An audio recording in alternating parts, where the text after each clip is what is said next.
9 points. What's up, bro? Oh, man, rough night.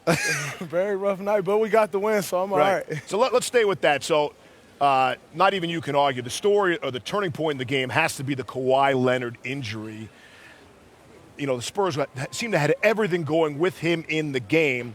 So can you maintain that if Kawhi plays the rest of the game, you guys are trailing in this series? You know, it's impossible to say if we would be. It's impossible to say if we would have won. I think, you know, when Kawhi goes down, like, I'd be an idiot to sit up here and say that doesn't make a difference. He's, you know, one of the biggest difference makers in the NBA. I think, you know, we had got the game to the pace that we wanted, you know, to start this half. Even with him in the game, we were scoring. Every time down the floor, we had really started pushing the tempo. However, due to Kawhi being out there, we couldn't get a stop. And so, you know, we never really covered any ground. So, you know, I think, you know, it's great to pull out the win. You know, obviously we have to play against whoever they have out there. And, you know, you definitely want to see, you know, him get back out there. Anytime you know, you want to beat the team at full strength, you know, if you're going to beat them. So definitely want to see him get back out there and try to, you know, beat them with him. Is this Exhibit A of rust versus rest? I mean, isn't this almost inevitable for whomever has this much time off, Draymond? You have to play your way back into form? I think you definitely do. I know for myself, I was a little gassed that whole entire first half. You know, just trying to catch my breath, trying to get a rhythm, and I think we were. They took advantage of, you know, just finishing up, but at the end of the day, I think we're a good enough team, we're a veteran team to where we're not going to make that excuse. They came out, you know, going extremely hard. We didn't match their pace, we didn't match their tempo, and they punched us in the mouth. You guys know how good the Spurs are and what they're like in terms of character. Have the rest of us underestimated them? I mean, this seemed like a continuation of Game 6 against Houston almost. When you watched that, did anything surprise you about the Spurs and their ability to play at this level this year? Absolutely not. You know, when you're talking about the Spurs, you know every year they're going to be a good team, if not great. You know, and so watching that Game 6, you know, I thought it would be a better game, but I knew they would have an opportunity to win. Anytime they step on the floor, they don't beat themselves, so they give themselves a chance to win. I was surprised that, you know, everything you see is like, oh, man, the Warriors are going to smack the Spurs, and, like, I'm not listening to that. I know how good of a ball club this is. I even saw Pop say, like, yeah, the only thing we can do is pray. Those little mind games aren't working for me, Pop, but, you know, that's a great ball club, championship, you know, club, and, you know, they're going to give it their all anytime they step on the floor. Hey, if you guys had not won this game, we would have been talking about that first half for the next 48 hours until Game 2 for sure. So with that in mind, Steve Kerr is in your locker room waiting for you guys at halftime. We saw what he had to say. How much did that mean to you, and how much of an impact did that have on the second half? I mean, you know, anytime Coach Kerr speaks, it has an impact on us. It means a lot, you know, to have him there just to hear his voice, just to see his face. Obviously, you know, him not being able to be out here coaching the team, you know, we're all an extension of him, from the coaching staff to the players. So even if he's not out here physically, you know, he's still here with us in everything we do. But to actually hear his voice, see him at halftime and get that message, you know, it helps us out a lot. So what now? You got just one day before we get to Game 2 in this series. You guys have played your way out of the rust now. You know San Antonio is going to be the resistant, resourceful team that you always expect them to be.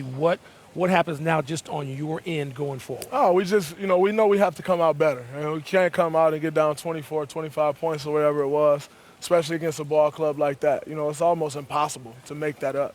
And, you know, so we know we have to be better from the start. We have to definitely take care of the details. You know, tonight we left strong side corner. I did it on the very last play. You know, we helped in too much sometimes, then we didn't help in enough at times. You know, we were real sloppy tonight. So we have to be better to start the game and be more locked in. Do you look at the tape of the Spurs game in Houston where they won by 39 with no Kawhi to see how they were so successful without him, how they might have to play against you in Game 2? Absolutely. That's definitely something you'll look at. You know, they'll probably feature LaMarcus even more than they did tonight. And so you have to be ready for that. But the most important thing is not coming into the game saying, hey, we need to lock down LaMarcus. Then Patty Mills has 15 points. Danny Green has 16 points. Jonathan Simmons has 16 points. That's where you're going to lose the game. You know, so if they're going to feature LaMarcus more, you know, I have to man up. Zaza have to man up David. And we got to try to stop him. You know, but we can't come out and let everybody else get going. And LaMarcus is still going to get all the shots he's going to get anyway. We know what you think about Kelly Olynyk in terms of being a dirty player. What about Zaza? People are saying that was a dirty play foot under. What kind of player is he? Honestly, I have not saw the replay, so I can't really speak on that particular play. Obviously, I think Zaza is a very hard-nosed guy. As a guy that really can't leap much, so he has to be physical, and I think he's very physical, and he's used that to make a great career. To say the play was dirty, I can't say if it was or if it wasn't. I don't think Zaza's that type of guy, to where he's going to try to take someone out. But for me to say that it was a dirty play, I really can't because I haven't seen it. Real quickly, does that play need to be out of basketball? I don't mean play, but that particular outcome where a guy comes underneath, and you've had that happen when you're shooting. Everybody said it happened. Can the league make that a flagrant foul and just get rid of that play, period? Steph Curry's had that happen a lot of times. Had it happened in this game, actually, it could have been a much worse result. To say you can take the play out, I think it's impossible to do. Kawhi's going full speed to the corner. Zaza's chasing behind him. He's fading, and Zaza's way still moving Draymond forward. here, we want to show it to you. You said you hadn't seen it on tape. We've got the tape for you coming up here. Take a look at it. And now you can't have the excuse of I haven't seen the play on tape. Right. Here we go. You tell us. I don't think so. I don't think that's dirty. He's still moving forward, contesting the shot. Guys fading away.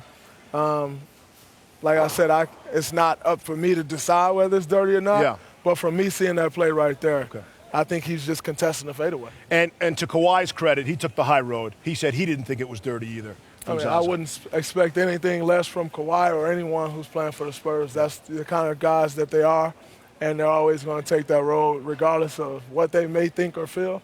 That's who they are, and I respect that. Quick Mother's Day shout out to your mom? Definitely love my mom. She's amazing. She wasn't here tonight, so I think she did it on purpose. She doesn't really celebrate Mother's Day, so she'll be here tomorrow, so I'm looking forward to seeing her. All right, so some love to your mom and some love to Draymond. Since we came in mentioning his 9 points in the game, we'll tell you that his defense in the second half was awesome. Spurs players shot just 3 of 11 against Draymond in that second half, so we come full circle. And the Warriors advance on. It's how they got there that is the story. Don't be fooled by the 2-point win. What a game this was.